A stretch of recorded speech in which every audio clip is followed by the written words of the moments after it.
Ito tayo guys ng pork steak. Marinate na natin.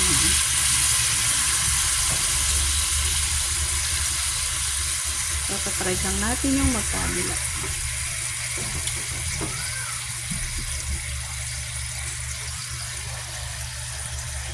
Para mas masarap siya guys.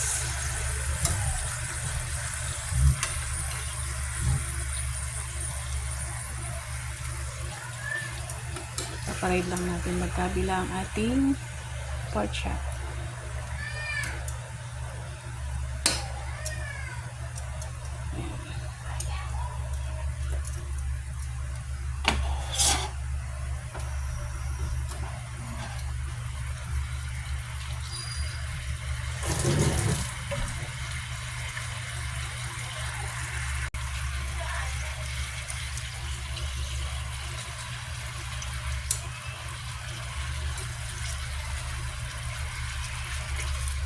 Ito rin na natin guys para yung kabila naman yung maluto.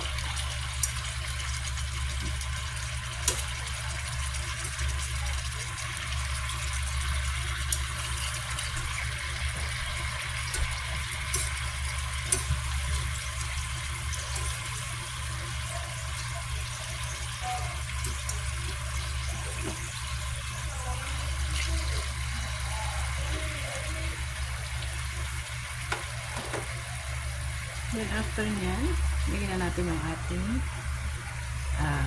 sauce. Yung pinag-marinate natin guys. And then, i-cover muna natin yun hanggang sa masuti siya.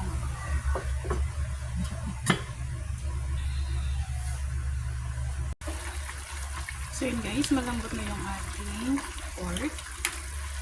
Okay na rin yung ating sabaw.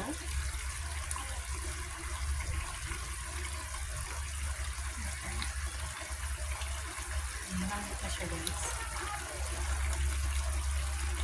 Then, lagyan na natin siya ng onion.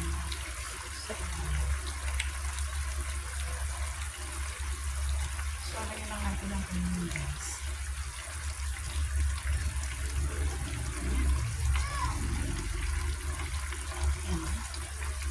Then, bawkulan lang natin ng konti.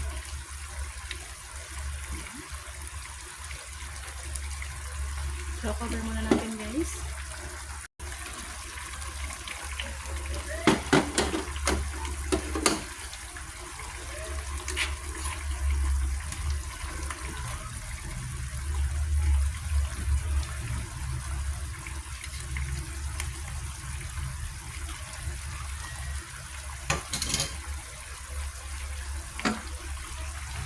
So, nag-is ang ating pork steak. So, pati na yan. Done cooking na tayo guys. So, thank you for watching. Yan ang ating lunch for today. So, kain na tayo mga mimasar. Kain na tayo mga friendly. Thank you for watching. Bye!